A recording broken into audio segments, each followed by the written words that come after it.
Now, say my name. The Rolling Bad Podcast. You're goddamn right.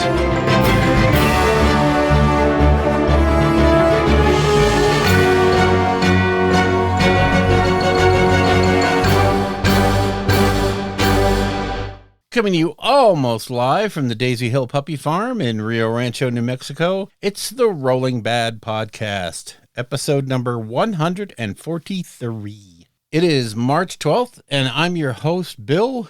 I like space capitalists, Costello, and with me today, all the way from Barrack Mornar, it's Joshua. Wait, am I embarking or disembarking? Alt. That must mean it's Karadron Overlord Day. Yeah, it is. That's just good. Dropped. It's time for dwarf capitalists who are also lawyers. Yes. Oh my gosh. It's not my episode, folks. Yeah, it should be. Josh, can you help us interpret the text here? Okay. I don't know exactly what I signed up to in this contract. Yeah, right. So let me explain embarking and disembarking. You see, the comma that's positioned here means. Oh my Lord! Do you remember those days when those were the arguments about, Yes. the comma? Does that mean they can? Yeah, well, those days are gone. Thank you, GW. We're over here talking about the disjunctive or the conjunctive. Oh God! And the yeah. I do too much of that at my work.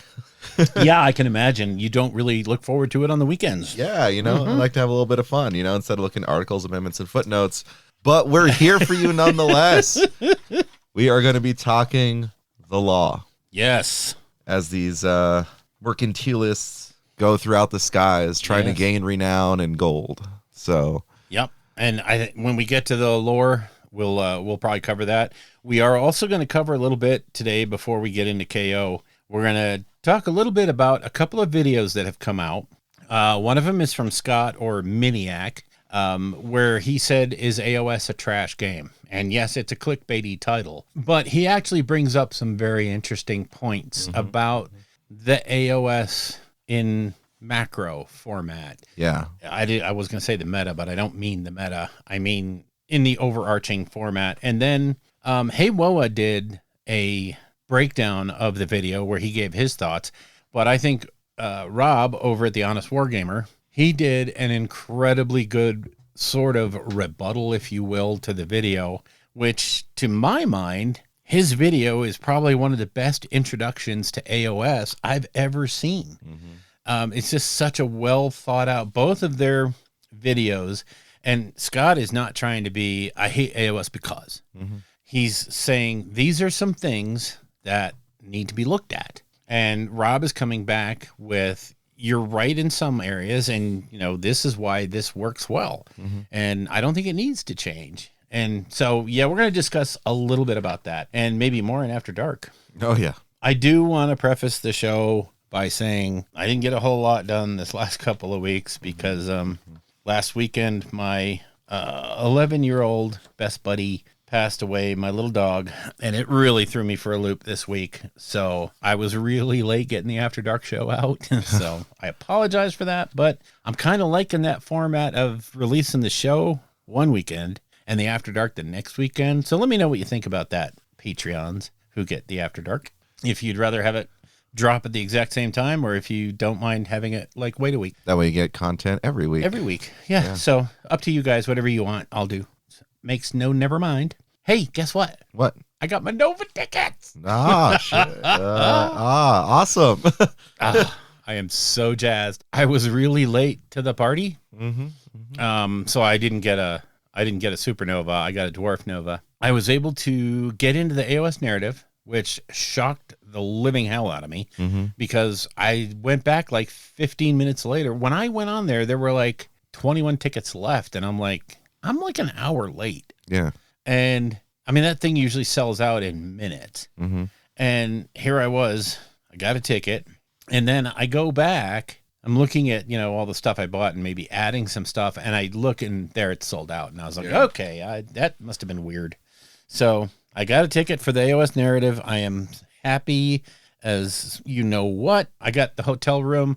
There was a little bit of a kerfuffle with the hotel rooms. They didn't have Wednesday available. What? So yeah, it was, you could book Thursday through Sunday, or, you could book Thursday through anything. Or I wanted to book Wednesday through Sunday, and you couldn't get Wednesday. And I was like, well, great. Now I'm not staying at the hotel. That is bad. Yeah. And then I saw a note on the actual Nova page that said there are issues, just reserve Thursday through whenever, and we'll work it out. And, they've worked it out. I was able to back my reservation up to Wednesday, and There you go. I think I've convinced the wife to go with me, because this is actually going to be down in central Washington, D.C. now. Okay. So literally walking distance from Smithsonian, all the cool Washington, D.C. sites. Yeah. So there will be a lot of stuff for her to do. That's fantastic.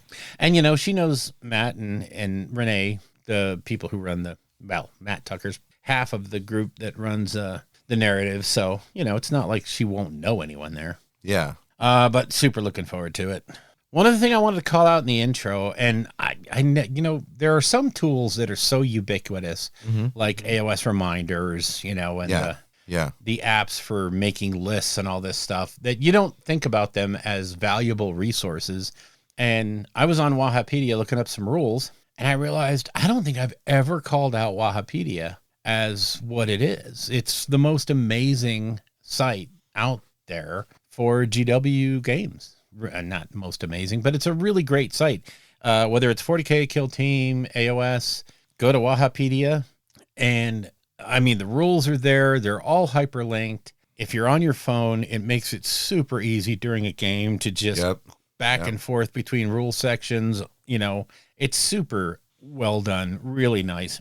I have to imagine it's a Russian site, because GW should have shut it down by now. Yes. Because it's so much better than anything they have. I'm pretty sure it is a Russian site, because when all this stuff was happening in Russia, there were issues with the page. Yeah, and it's a .ru. So I mean, usually indicative of that. Yeah, but it's just so well done. If GW had sense, they would buy it. But instead, they'll try to shut it down somehow, I'm sure. I think and love it for particularly Forge World model rules, right? So I'm like, oh man, I'm really building into this, 40K army. Do I want to invest in that? Let me go see what the rules actually are without having to buy the damn armory, right? Yep. I go there and I look at it like, nope, not buying that one. So Yeah. Or am I going to kit bash it, right? Or something like that, So, yep. That's all I wanted to say during the intro. You have anything else you want to bring up? No. All right, let's jump into New Dawn. Okay, I'm going to say it right here, right now. That first founding book, so much more than I ever expected. I thought it was going to be a coffee table art book. Oh, hell no. It's lore. It's the story. It's anecdotal stuff. I mean, yes, there's a lot of art in it, but art isn't the focus. There's just so much good lore about the founding chapters. It's just such a good book. I'm really surprised at the super good quality of the book. I mean, it's a GW thing, so it's going to be good. When they do these big editions, they usually hit it right on the mark. And again, they did it. It's so good. And so this is about the founding of all the Space Marine chapters, right? Yeah. Yeah. Just for anyone who didn't know what he was referencing. Yeah, I'm sorry. It's for Warhammer 40K. It's first founding. It's the Loyalist chapters, and just breaks down their lore, their history. And when there's iconic art, the art is in there, and they tell you a little bit about the art and how it came to be and what it represents. Such a good book. You said it's just the Loyalist chapters? Yeah, it's just the 9 Loyalist chapters. Oh, so there's no Alpha Legion. Okay. There should be. Yeah. Well, there true are Loyalists. Dark Angel, so it's pretty much the book's been outdated. Well, I mean, it's got all the 9 chapters that have Alpha Legion in them. That's for sure. Right? Yes, I like it. Oh, you're so wrong. All right. Right. So in New Dawn, what was available yesterday to purchase this week? Was it Arcs of Omen for Vashtor is dropping? That's really cool. It's, if you're into the boarding actions, I'll talk a little bit about mine later on in battle.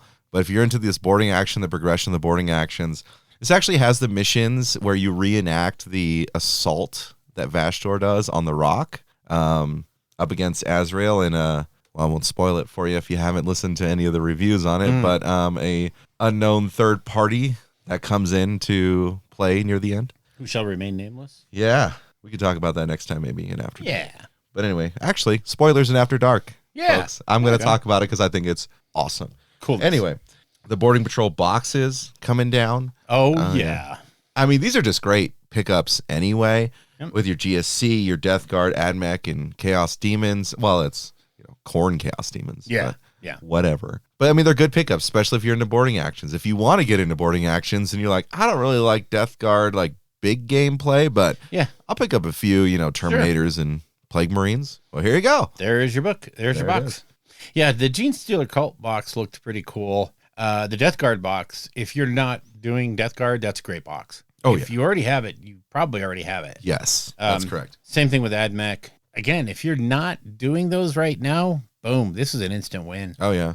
I'm wondering about AdMech for boarding patrols because or boarding actions. I've got a fair amount of AdMech painted up, and I was thinking about trying to experiment with them. I'm stuck in Chaos Demons for this first setup, and I'll talk about the Herald of Misery in a bit and how cool it is at our store. I wonder about how well they're going to play. I think they'll do real well in boarding actions. I think they could. It depends on like what you really can take, because I know you could take the servitors with the treads. Yeah, what are those guys? What's his name? Yeah. Those guys sound like they get real nasty in shooting. So If you've played Inquisitor and you've run across AdMech, they're amazing. yeah, They are wow. So yeah, I can see that being. I can see them being good. yeah. Shame you can't take the Walker guys, the Yeah. space robots from outer space. Yeah. Oh well. Yeah, but anyway, they look really good. The Wrath of the Soulforge King box set came out as well. Vashtor versus Azrael. This is sort of like, hey guys, this is a narrative release. Yeah, right? betcha. We talked about before. I don't like the stuff that comes with Vashtor, Right. just because it doesn't feel like what he's supposed to be doing. And when you look at the rules they've sent out to everyone now, he's supposed to be demon engines, Yes. right? But interestingly enough, in boarding actions, they just released that. If I'd known about that, I probably would have built Vashtor's cultists, because you just get mass bodies of cultists. You get like ways you essentially hack objectives. Yeah. It's just super cool. And then if you also like the other side of chaos, Azrael and his crew is there. Yeah. I'm actually a little pet project that popped in my mind is I'm trying to collect some Dark Angel stuff so I can make the Fallen Oh, nice. Yeah. and then play them in front of Max at the shop and watch him get really upset about things. This is my Fallen Azrael. Wow. Azrael can't fall. That's not how it works. He just crossed the Rubicon. Yeah. Well, they took what was okay. Anyway, I'm sorry. He crossed it and he kept going. He hit the ground running, son. Yeah, I mean, there's actually a little bit of a small step at the end of the Rubicon and he tripped. Yeah. Brother, I've fallen. One of the best web comments. No, it is. Well, you ordered one of these bad boys yesterday. Yes, I did. For $30K, the Typhon Heavy Siege tank come out, and it's always just been a design that I like. And when I saw it was coming to plastic, I was just like, okay, I'm a happy camper. So, yepper. Yes, sir. Then Middle-earth Strategy Battle Game, Fairmere and Company, Yep. Gothmog, all from the new Pelennor Fields box. Yep. So if you balked at buying the box because of the cost or what have you, these are really the only kind of splash models that are in that box. So now they're available separately. The Farmer and Company was always available before, but I believe they were metal. Well, okay. I know they were metal because I built one. Yeah. I didn't build it. It was metal. I just sort of glued it to a base. So, yeah, really kind of nice to have the kit from the box set available separately. I like that. I agree. Coming out in paperback was Ahriman Eternal and the Knight of Talisar, which, if you don't know who that is, that's Cato Sicarius from the Ultramarines. That's his omnibus. That's all his little stories rolled into one book. As far as Ultramarines go, I think Sicarius is one of the really cool stories. He's got an interesting inner fight going on. Yeah. And it's really well told. So that's a good little paperback to pick up. But the big thing that came out had to be the limited edition Cypher book. Speaking of the Fallen, yeah. Who would have thought I'd be referencing something like that? Oh my gosh. I cannot wait to get that book. Oh. And one of the I can't wait to hear the stories of it too. Like I didn't buy it. Maybe I'll get it in paperback. But Cypher's such an interesting character. Like, been so cloaked in mystery for so long. I mean, we know he's got the lion's sword on his back, right? But why? Exactly. And he never uses it. Nope. He never touches it. Nope. You know, what is that story? And will it be answered? Probably not, but Hey, we could try. we can hope. Yeah. I mean, we can hope. So, interesting side note, the first commission my wife ever took was painting Cypher. Really? Yep. Wow. Very cool. Right? So it's like, well, if I'm going to do this fallen stuff, maybe I'll have to paint another Cypher real quick. Heck yeah. Dang. Yeah. Interesting stuff. I like how they're developing the story there. Yeah, me too. Coming to find out, they've been fallen the entire time. Every Dark Angel. Yeah. That's right, folks. We got there. Yeah, it's chaos. It's Yeah. chaos. Chaos does as chaos does. That's right. So that was kind of what came out. We're waiting for the news at 11. So shall we jump out to creation? Hey, looks like we both created this time. Did a little bit of creating. I actually did all of this in the last 3 days, 4 days. Yeah. What? 3 days. Yeah. Well, tell us about it. Okay. So, again, you know, the big monster Battletech game is coming up, and a new person jumped in, and this new person is a college student. Okay. And he has about exactly 0 spending cash. So I said, look, dude, don't worry. Just come on over to the house, pick out some mechs, and I'll get them painted up for you. That's nice of you, Bill. Yeah. So since I was going to have to paint the minis, I figured I would prime everything I had. So I primed up 41 Battletech minis. Pam was like, are you ever going to stop making trips outside? I'm like, no, I have like 10 sticks of minis to paint. She's like, okay. Only whatever. 41, Bill. Come on. Yeah, it's only 41. Oh, gosh. So, and I slap chopped 14 mechs for him to use. So he's taken basically 3 lances and 2 spares in case, you know, something gets blowed up.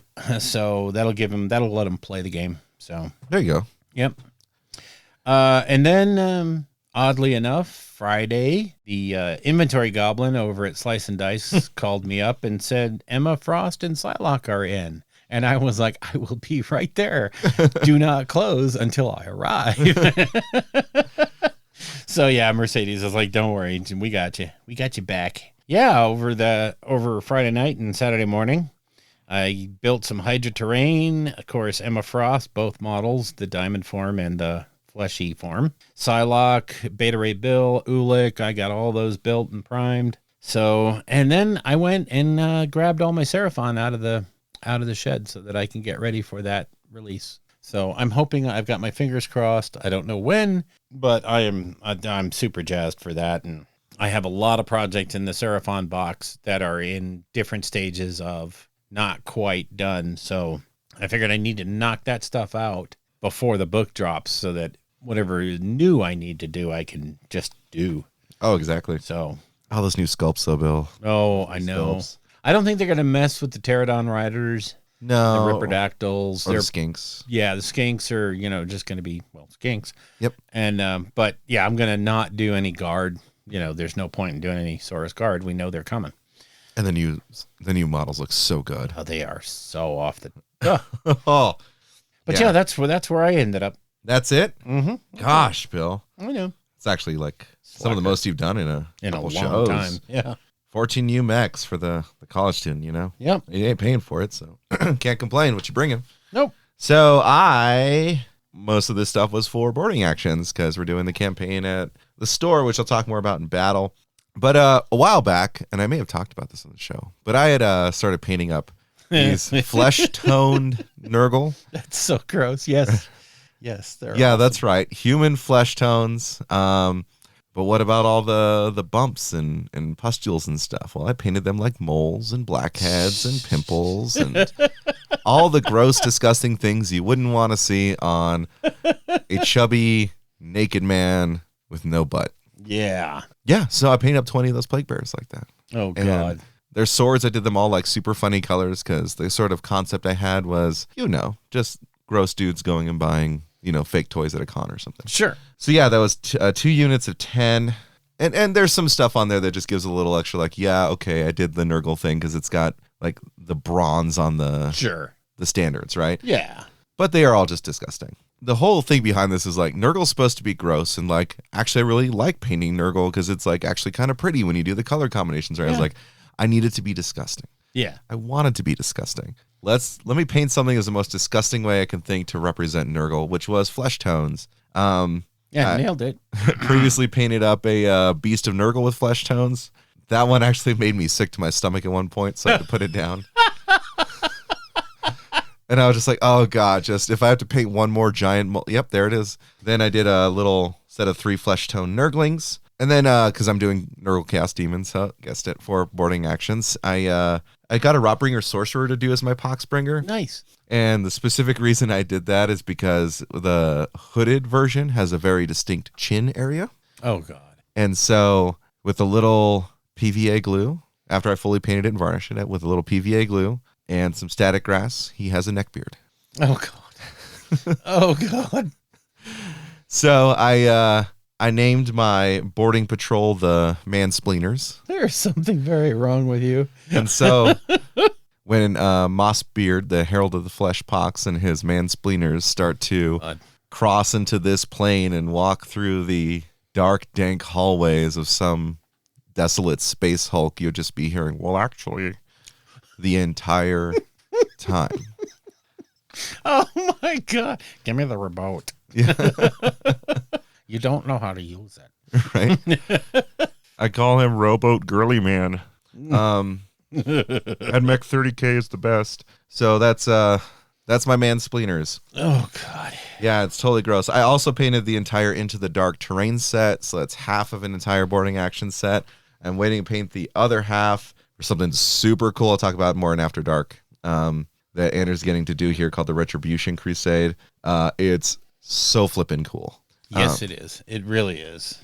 But yeah, that was my creation this week. I'm already gearing up to finish my zombie gang for Necromunda. Cool. That'll be playing. Got the, corpse cart kit bashed and all that stuff. It's about, I need to make a few more mooks and then just get the paint flowing, and then I'll be ready to go on those. So nice. That's my creation. All righty then. So rolling into battle, games played.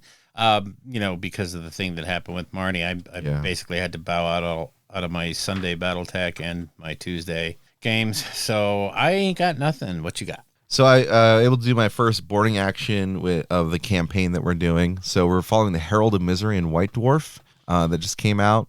Andrew saw it, thought it was a cool idea. Essentially, you play through the Abaddon Arcs of Omen missions, right? And you can follow one of 3 different factions.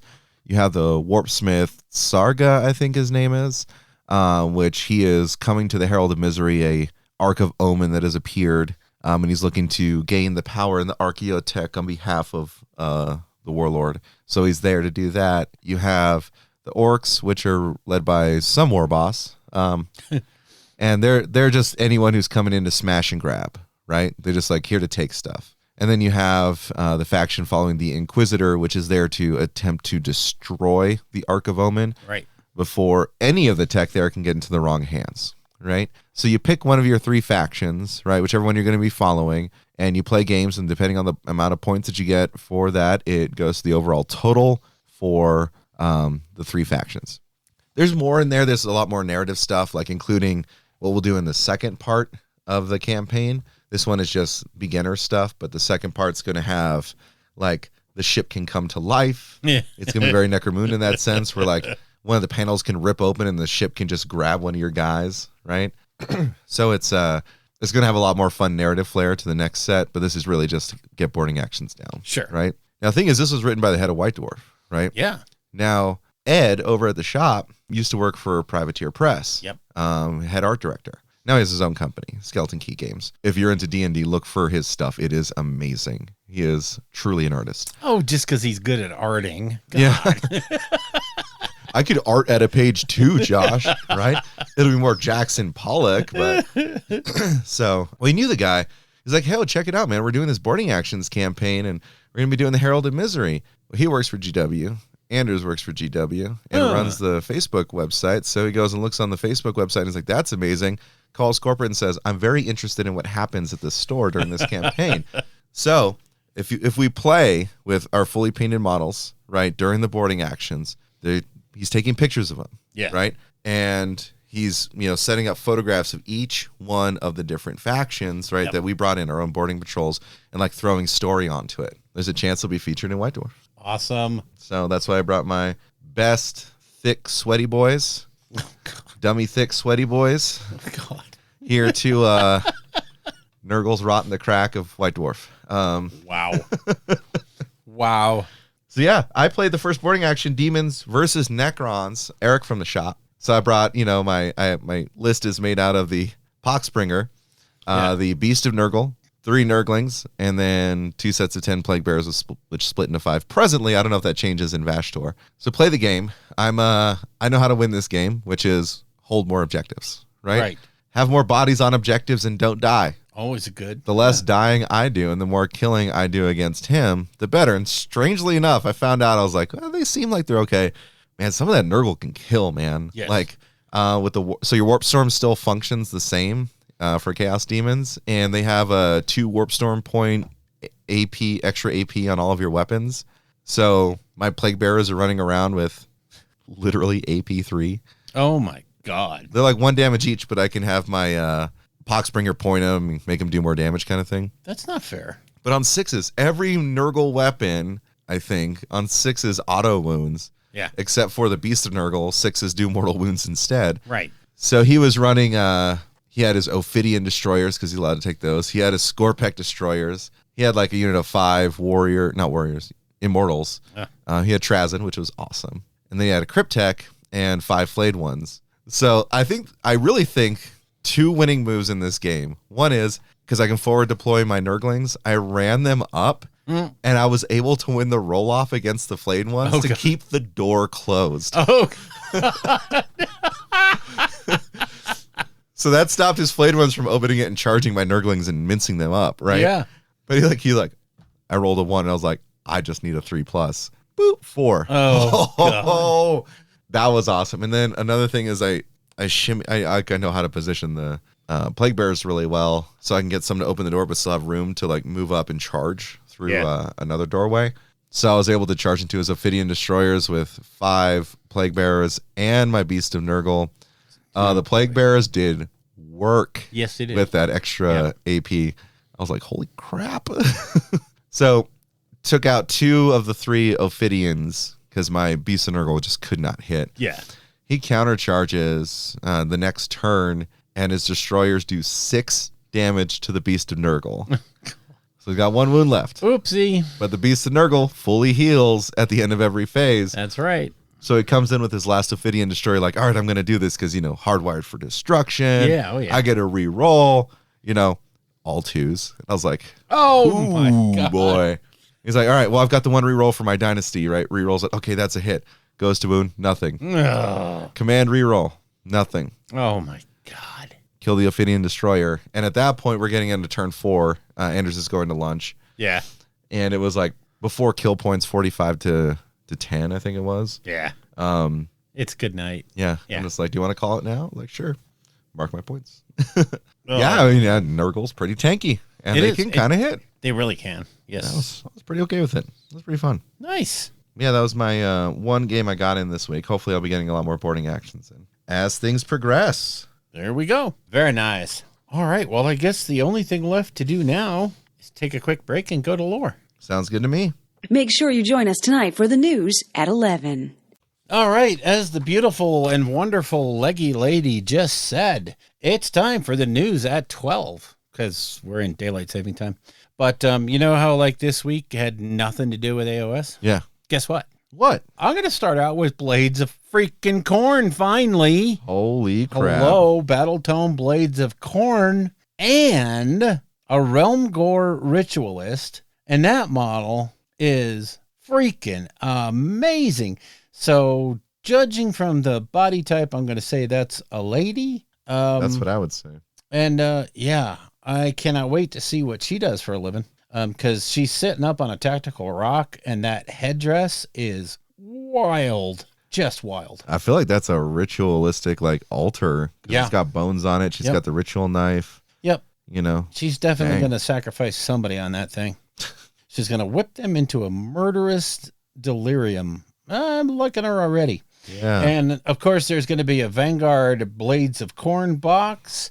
So that's going to get you 3 Mighty Skull Crushers, 10 Blood Warriors, 10 Blood Reavers, all led by Oh my God, not another freaking slaughter priest. Jesus. Okay, yeah, another slaughter priest. At least it's Yay. the cool slaughter priest. I know it is. Yeah. Yeah, the Kratos slaughter priest. Yep. Yep. This is interesting because this is almost a repack of their old one. They dropped Korga's Cull Yeah. and the one of the little fleshy dudes, the little monstrosities. Oh, the Korgorath. Korgorath. Yeah. Thank you. Yeah, so it's a lot of it is a lot of Mortals of Khorne. Yes. Beautiful. And then you're going to get cards and you're going to get dice. But wait, you think that was enough? No, I need some excess. Well, then what do you want? Probably a Lord of Hubris, because the Heat Knights of Slaanesh are coming this way. They already talked about this guy's rules. I love him because he walks in and he's like, no, fight me. Yeah. If you're worried about Sigvald dying, Yeah. run a Lord of Hubris You up need next to a him. So Lord that of way they all Hubris. go like, no. You look at me. Yeah. So yes, your book, Heat Knights of Slaanesh, is coming out. Heat Knights of Slaanesh, what is this, the third book for them? They're getting up there with Doc. Yeah. I mean, heck. They really need it, though. I think they have an icky play style right now. I don't think a lot of people are really truly enjoying their play style right now. I agree with that. So they also have the Vanguard Hedonites of Slaanesh. You're going to get 5 of the riders that could either be the Slick Blades or the Shooty Boys. Mm-hmm. You get 3 of the Fiend Bloods. You get your 10 archers. With Wait a minute. What kind of archers? Your Shooty Boys. Bliss barb archers? Shooty Boys.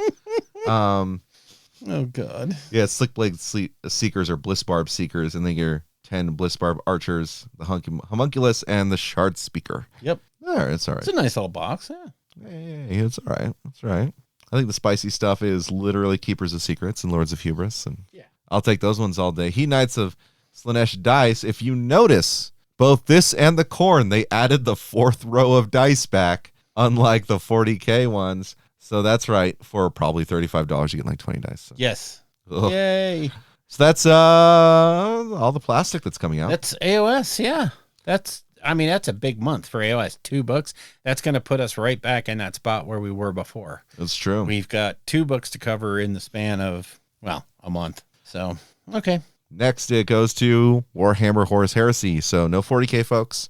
Nothing in that realm. Whoa, This what? is the Contemptor Dreadnought Torso upgrades Yes. coming available. Those are flippin' gorgeous. We have White Scars, Imperial Fists, Iron Warriors, Dark Angels, Sons of Horus, and Emperor's Children.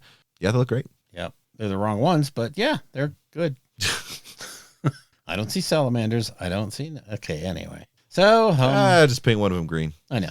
It's going to be easy. In the book department, we're getting a book called War Boss by Mike Brooks. War Boss Gazrat Gore Snappa is dead. And now the unconquerable fortress world of Aranawa is in turmoil as 6 orc clans seek to fill the void. That's going to be a fun book. I don't care what you say. I'm going to want that on audiobook. Yes, you and me both.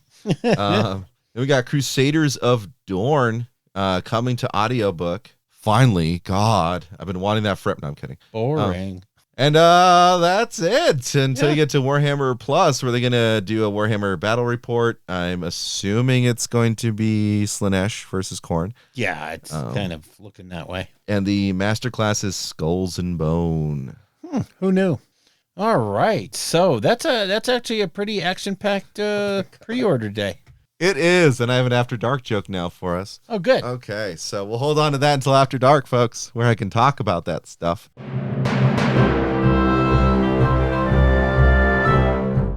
All right. Let the lore flow. So I thought we'd start out, like I said, talking a little bit about Scott Miniak's video. Yeah.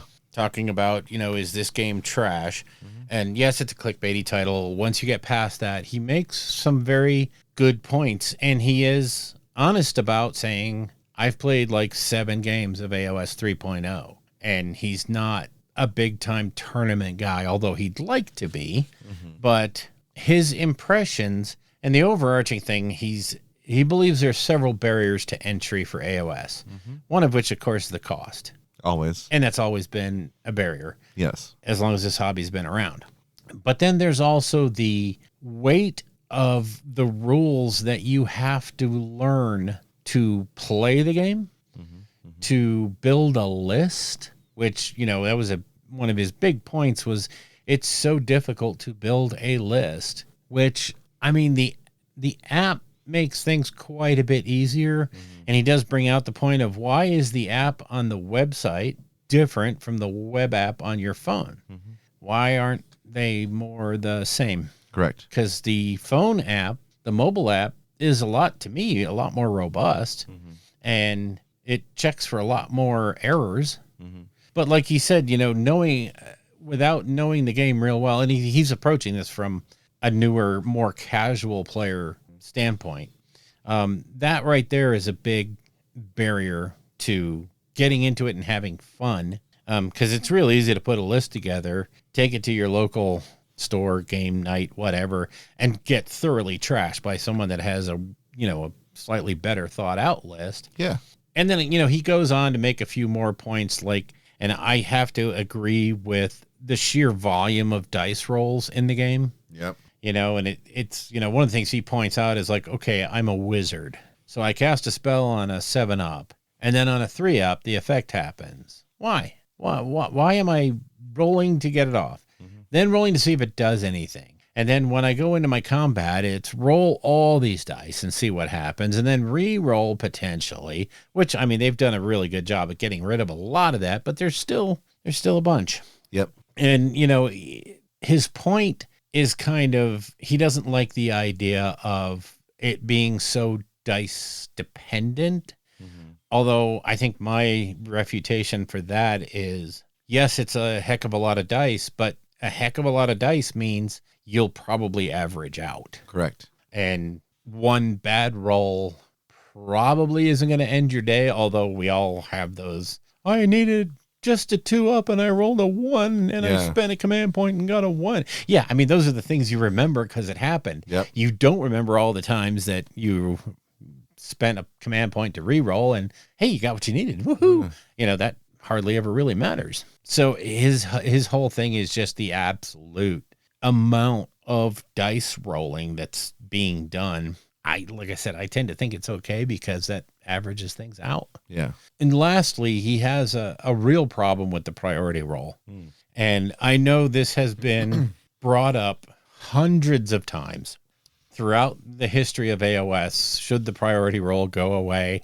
And I know I was once a firm opponent of the priority roll. I thought it was just stupid. Yeah. I have since gone, I don't really care because things are going to fall my way sometimes and they're going to fall your way sometimes. I know in an individual game, it may matter a great deal, but over the scope of a bunch of games, it hardly ever really has that much of an effect until you lose a game to a double turn or win a game from a double turn. Then it is a big point.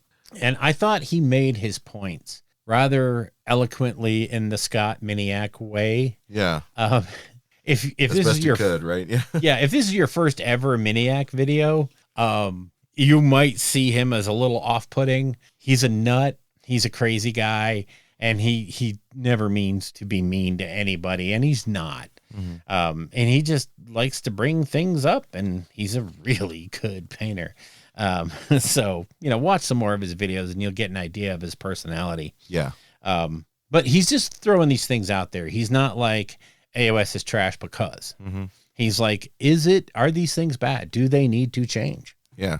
And I thought it was a really well done video. What do you think of his?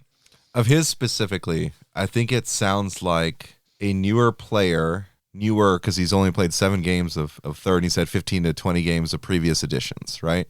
Yeah. So in all the, 5-6 years AOS has been around? Yeah, that's very casual. Yeah, that's 22 to 27 games, Yeah. right? Which isn't a ton of games. You're right, it's very casual. He plays sometimes. And from his own report, he played smaller point values, right? He's sort of comparing it to other games that he's played as well, which were all skirmish-based games. Yeah. So this is like a war game, and he's not playing at the full points value. So there's just I'm giving context because that'll be important for things other people say down the line, right? Yep. What I see is someone who's going through the growing pains of getting into AOS 3 specifically. Yeah. But I do think that it is very revealing for how any newer player is experiencing AOS at the time. Yep. because they come in, they're like, oh, this is great, you know? And so like, okay, so I got the free rules PDF. I've got my battle tome and I've got my guys. Yeah. Right. You know, fortunately, they were talked into the $70 core rulebook or something, right? You know, they got the free rules. But, you know, some things start getting like really confusing, you know, when you actually sit there. Because like, oh, I thought I just, you know, I would get a relic and a warlord trait. Right. Right. And then you're looking at, well, it falls under the term enhancements, and then enhancements have certain requirements, right? Because when you actually read the rules, the core rules, like, yeah, it reads like statutes. Like, Yes. I made that comment way back when it was first coming out. It's like reading law, you know? Yep. So it can be confusing sometimes, because sometimes they have confusing wording, but other times they say, you know, if your unit is a wizard, it's a wizard. Yeah. He brought that one up. Yeah. If it has the wizard keyword, it's a wizard. Who knew? Of course it is. Oh. Yeah, but they, you know, like, that's to clear things up so people don't game it, you know, but like, why are you taking effort to be clear in that regard, but not in other regards? Yeah. And I use the enhancement stuff because like that's probably one of the most confusing sections in the rules. It still gets me now and then. And especially if you play a 2.0 battle tome where sometimes you're limited into what you have to take as an enhancement. You can't pick. Yep. And whereas the other books you can, and it just, it'll boggle your mind after a while, but you know. Yeah, no, like I need to have these rule books, and I thought we were getting away from, you know, Warhammer Fantasy, which was like, talk about rules bloat, actual rules bloat, where you carry around 8-10 plus books, you know, like you play Necromunda or something. Yeah. And you're like, that's not what I want here. I want to like have fun with these toys and move across the board and do the cool stuff, you know? It sounds like someone who's a little frustrated with where he's at in his journey through AOS right now. Yep. What the thing is he has a giant platform because of his, you know, painting. Sure. And he's also trying to get more into the battle report streaming. Yeah. So he had to, I don't know, spice it up by, hey guys, by the way, we play on Thursday. You know, yeah, there's going to be some self-aggrandizement in it. Yeah. I don't think it really nullifies his point. No. I mean, some of them are very valid. Some of them, like you say, I think are naivete on display. And there's a point to where as you're playing AOS and you determine whether you're going to be a tryhard, you know, and go down that route of being the competitive guy and learning every book and learning every rule and knowing every situation, or if you're just going to be the casual, it doesn't matter to me, whatever. Sure. Yeah, you can do that. I don't care. You know, and I think he's turning that corner. Mm-hmm. He's going from a much more casual to he wants to be a little more competitive. Yeah. And you brought up this point about playing lower point games. Some of his lists were like 1250. Mm-hmm. And I honestly don't think this game is real well balanced at anything but 2000 points. Mm-hmm. And it's kind of a drawback to the game, but you look at a lot of factions and the 1000 point level is absolute junk. It's trash. Mm-hmm. And it's only when you get to the 2000 point level that you can build fundamentally decent armies. And I am absolutely certain that there are a bunch of exceptions to that, but I truly believe GW has it in their mind to balance the 2000 point level, because that is truly a fun level. It's where you get to play with a lot of toys and you can build synergies. And even if you don't build synergies, you probably have enough stuff to make for a fun game. So I just, I agree with some of his points. I think the priority role is always a sticking point for people that are at that point to where they're, like I said, turning the corner into competitive play. Yeah. And they get their butt handed to them once or twice on a double turn. And it really does make you angry. Yeah. And it makes you salty. When in reality, you should be playing your turns with the idea that you're going to get double turned. Yep. Don't leave stuff hanging out there. And I mean, I do this sometimes, but I like to think that I do it knowing that I've made the decision that those are expendable. But you kind of have to think, and you kind of have to look. And again, this is where you need to go to like the Honest Wargamer, where he has some of his skills tutorials where he teaches you what a castle is and how to build a castle to protect yourself from a double turn, or how to spread yourself out to minimize the damage of a double turn. There are videos out there that talk about how to deal with that sort of a thing. Mm-hmm. And, that comes with time and play and practice and games. And once you get to that point to where you're thinking about the double turn all the time, it becomes a non-issue. And you're just like, I look forward to the priority roll because it's going to throw things up on the tier. It's always that random element. I mean, I always say I truly love the bolt action and the Star Wars Legion activation methods where it's literally you put all your units into a cup and you start drawing them out. And, with bolt action, it's quite literally, you don't know who's going to go next. Yeah. You just don't know. And like with Legion, you can kind of set yourself up by putting face-up order tokens on the board, but most of your tokens go in a bag and you're pulling randomly. And there's more excitement there. And I'd love to see AOS go to something like that, but I also understand if they don't want to. Yeah. So it's okay the way it is now, the I go, you go. So, well, there's so much of a larger conversation that's happening here, and I was going to wait a little bit to jump into after we talk about Rob. But one thing I just have to say to preface it is like, what are you looking for your war game to do? Yeah. Right? What are you looking for it to do? Are you looking to have really fun, close quarters combat with distinct characters, right? That's where you get your MCP, right? Yeah. Kill teams very much like that. Yep. Necromunda, because that's where you totally customize your own characters, Lord. right? Yep. So if that's what you're going for, that's not what AOS is, right? And certainly AOS isn't 40K, right? Even though we're going to be talking about the 40K army in AOS today, it's not 40K, so there's a different element to it there, right? So it's what do you want your game to do? Yes. You have to kind of have an understanding, and I don't think we quite get to that with where Scott's coming from. Like, he gives little hints here and there where Scott's coming from. We kind of know where Rob or Heywo might be coming from, or Vince when he reviews this eventually, right? Where they're coming from in terms of how they view this stuff. Yeah. But in terms of how, for your own benefit to the listeners, right? What do you want from your war game? You may be in a different place than these guys are. You may be more in the middle. And I think that'll be a much bigger or larger conversation once we get there. Yes. Right? But I think that, like, with what Miniac was saying is, like, essentially, I see these problems, and, like, yeah, I think anyone who's played it long enough sees very similar problems. Yeah. Right? It's like, I'm frustrated with it right now. Well, then we had people who came and answered that. I think you're right with how Rob responded, it being more eloquent. Because when Rob came on and talked about it, he wasn't coming on and being like, you're an idiot. Right. You're wrong about all these things. It's like I think he neutrally assessed every statement. But then what Rob did, which is what he's kind of becoming more and more now as a teacher, right? In terms of like online stuff for AOS content, he's like, okay, let's talk through it. Mm-hmm. Right. And so it became like, what I think it was 20 minutes for Miniac, is 38 minutes for Rob. Yeah. Because Rob turns it into, like a Mr. Rogers moment where he's over here like, all right, children, let's talk about how to play the game. Right? Yeah. But not in a demeaning way. That's right. Yeah. His video, I thought, and we talked about this earlier, I think it's one of the best introductions to AOS ever, because he really does go over what this game is all about, and bringing up the fact that if you have a certain play style, there are certain factions you want to avoid. Uh-huh. If the idea of casting spells and knowing the order in which they need to go off and how the synergies work with your different spellcasters, if that bothers you, do not play Lumineth. You do not play Teclis. You probably want to avoid a few other factions as well.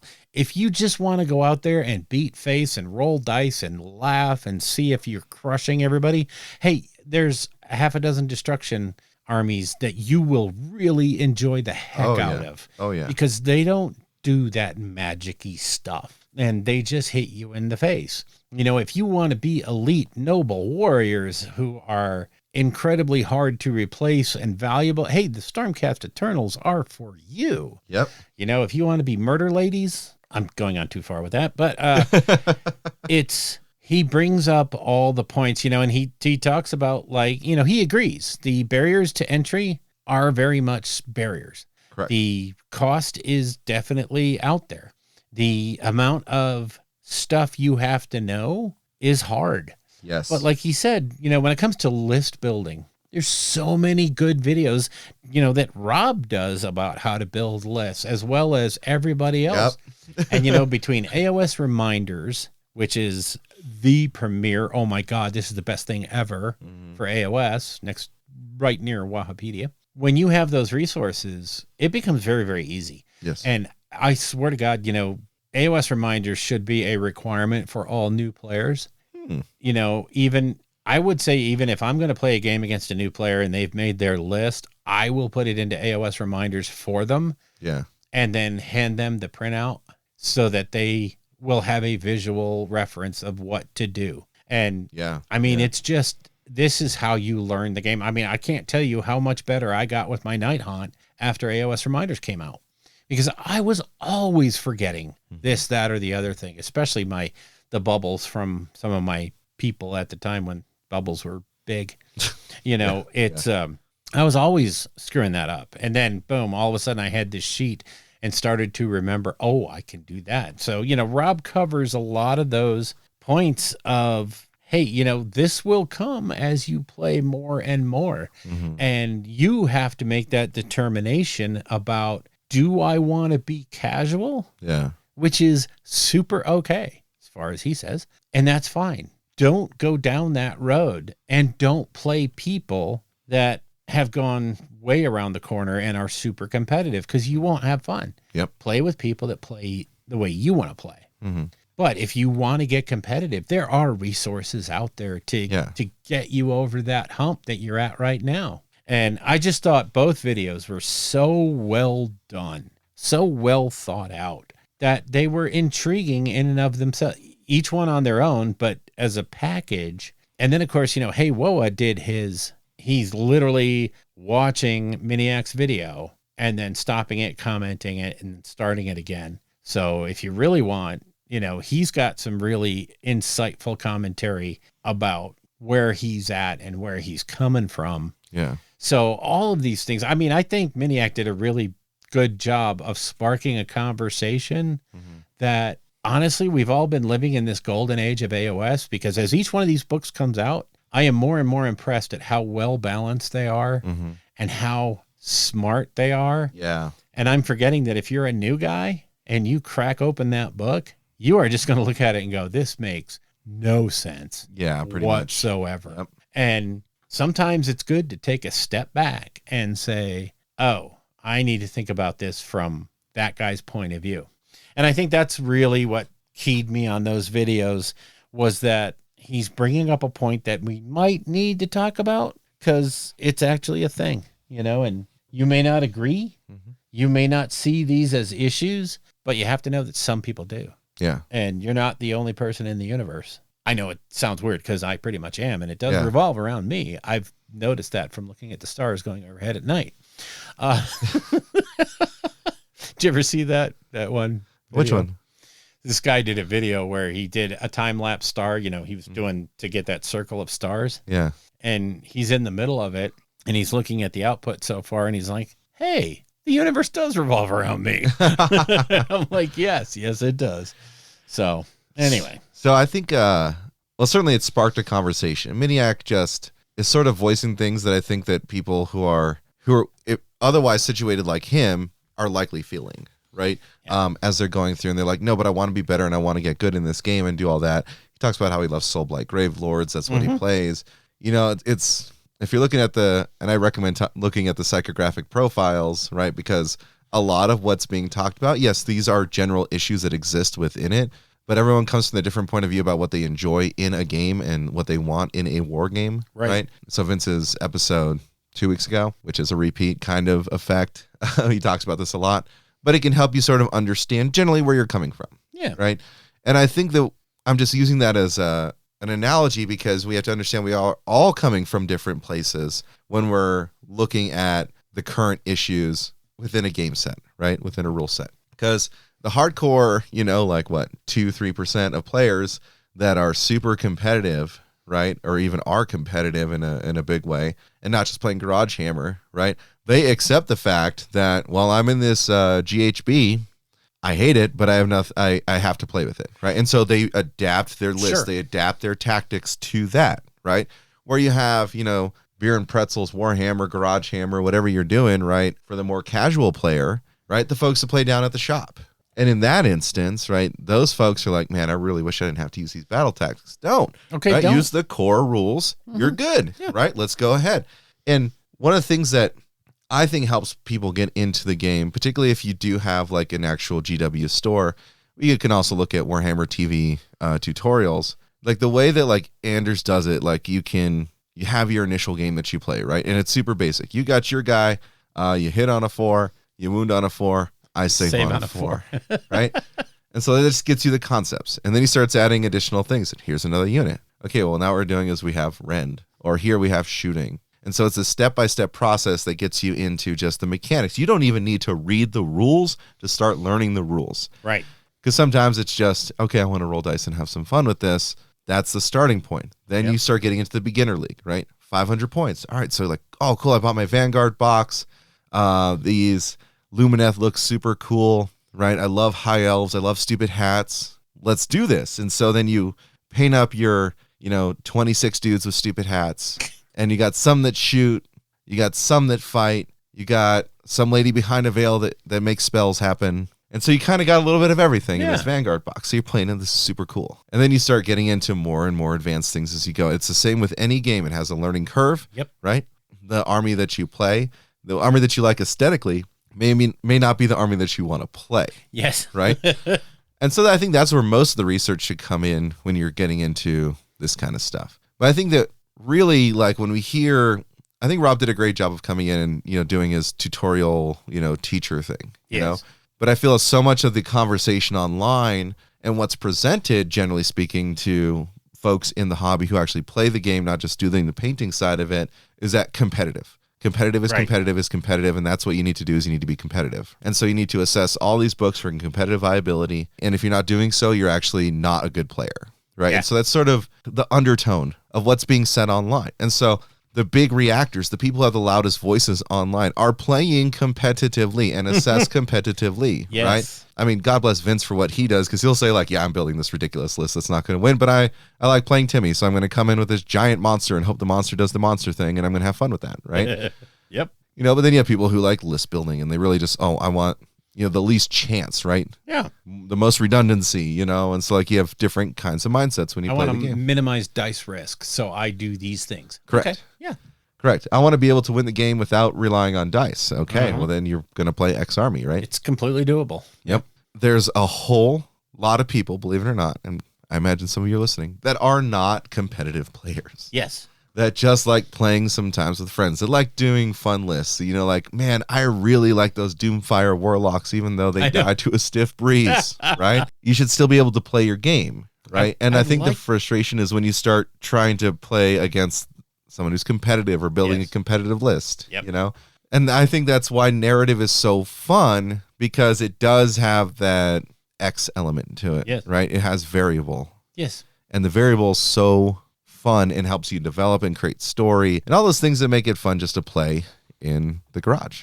And it doesn't mean that you can't make a good list for a narrative game. It just means that you have to be open to the idea that your opponent might not be looking for that game. Mm-hmm. And you're never going to ask that question at a tournament. Hey, what kind of game are you looking for? No, that doesn't come up. Yeah. Okay. Whereas at a narrative game, it should come up. That should be a question that is asked right away. Yeah. One of the big takeaways from both of these is maybe we all need to be a little more cognizant of who we're playing against and where they're at, as opposed to just where we're at. And I'm not saying at a tournament scene at all. I'm just saying at the casual level, be a little bit more aware of where that person is. Yeah. And also, if you don't need the competitive content, you need to come here. Yeah.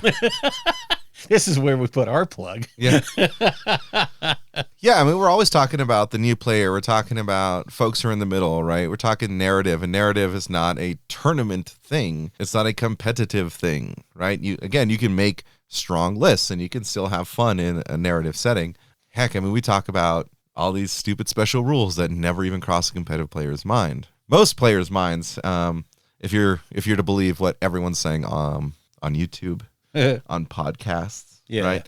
Oh man, there's this great battle report site. Yeah, but is that what everyone's playing? Is everyone playing? I have my 2,000 point fully painted Lumineth army I'm doing Techless Teleport Castle. Yeah, finely tuned. Because if you show up to like the local shop with that, you know, and you're not like with your hardcore competitive group, no one's gonna play you. That's right. Yeah, I'm playing Techless Lumineth. Cool, take it over there. Yeah. All right, so Enjoy. well, you guys don't want to play a game? No, I'm not playing that. No, not really. I have a choice, and I choose no. And you can choose no. You can choose not to play that style. And you can choose to play what you want. Because again, like I said earlier, it's what you want out of your game. That's right. That 2 to 3 hours that you're going to invest in the game should be fun. Yeah. So yeah. So anyway, those are the videos. Yeah. I highlight. I'll have a link to them in the show notes. I highly recommend both of them. And I don't mean any of this to come off as a negative against Scott Miniac, because I mean he is a super cool guy, and he did not make this to say AOS is trash. He put that title up there as clickbait because he's, you know, his livelihood is that YouTube channel. Yeah. So, you know, hello, you got to do something to get people to watch it. However, he makes his points well, and he makes them in the Scott way, which is kind of funny and kind of cool. And then, you know, Rob and Woa, and like you said, Vince is probably going to address it, are giving some very interesting and well thought out counterpoint. And what I truly love about all of it is none of it got petty. None of it got, he's stupid because he thinks. No, there was none of that. So that's the kind of discourse I like to see on the interwebs. And unfortunately, it's very, very rare. So anyway, should we move on to the Karadron Overlords? Yeah, I was hoping not to do lawyering today, but I guess. Yeah, well, we'll do it. Welcome to the cauldron, if you will, or, you know, the engine. So this book is super easy to cover because we're really not going to jump too much into the allegiance abilities and all that other stuff because it's quite simple. It's quite KO. It's very direct. What their battle traits, their overarching army battle traits are the skyports that they can belong to, and the fact that they have big boats. And if you've played KO, you've got the big boats. It's all they do. I love big boats. And they have changed the rules a little bit for embarking and disembarking, made them a lot smoother, a lot clearer. And then they still remained with the stick to the code rules. So you have articles, amendments, and footnotes. What I love about this is when you're playing, you pick one article, one amendment, and one footnote. And incidentally, GW, you spelled articles wrong. I'm a American. Yeah. And you can actually pick, just like, you know, most of the other factions, you can pick what sounds fun to you. Mm-hmm. And it's another part of the theme of these latest books. Yeah. You can build whatever the heck you want from this book and have a great time. So we really, in order to get to the path to glory, we really don't have to cover their enhancements and all their other stuff because not a lot of that comes into play. It's really interesting. It's a choose your own adventure kind of story, right? It's wonderful. And I think that really comes up when we, parlay it into Path to Glory. I almost said PTG, but yeah, Path to Glory, right? So like before, when you had your skyports, it assigned your article, it assigned your amendment, it assigned your footnote, right? It assigns your enhancements. Yep. There was like no way for you to mix and match. It was pretty much just like you're probably playing Barak Nar or Barak Zilfin, I mean, for the most part. Now you have a reason to play any of the six. Any of the six are actually fun, and you can pick the one that hits your thing. Like, you know, if you go to the Skyport Barak Nar, start of your hero phase, roll a die for each friendly Barak Nar hero on the battlefield, including any that are embarked. On a 4-up, you get an extra command point. That's huge. Oh yeah, it's massive. I think they're going to be, a hot choice. But like you got Barak Urbaz, they get to pick 2 articles. Yep. And the articles are decent. So each one of them, you can build a flavorful army, and looking at it from a narrative point of view, you can build the Karadron army you want. Yeah. With this army book and play it competitively and narratively. And that is so cool. Yeah. It's so much about when you're doing narrative stuff about choices and giving character and flavor and uniqueness to what you're playing. Right. And so you can have a Barak Mornar army that is completely different from anyone else's because you went different footnote, because you went different amendment, because you went different article. And so one of the things to keep in mind, though, if you're going to be playing this army, it's very command point hungry. Oh, yes. Because your Iron Sky command abilities, right? Instead of just, I get to fly my boat high, ha ha ha, right? Yeah, no. No, it actually takes command points to do that stuff now. Only an admiral can issue it, and then sky vessels can issue it to themselves, right? So you need to keep that in mind when you're issuing those command abilities.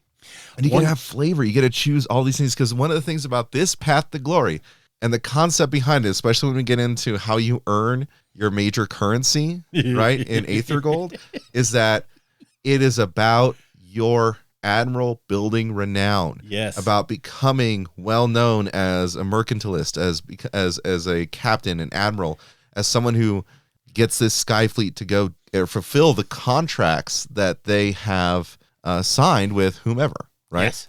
And so this customization stuff that you get here plays directly into that, right? You betcha.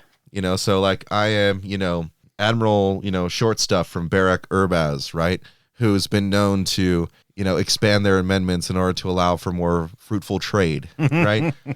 And so you get to play with that. I mean, and even then, like, really, like, their enhancements don't feel like they're, like, broken stuff again. Yeah, they're not burdensome. They're not over the top, but they're also very, I'd say everything in the selections that they have is you have to tailor it to your army. Yeah. You can't just pick willy-nilly the best one off of each list. Yeah. Because it won't work together well. And you will find yourself out of points when you need them.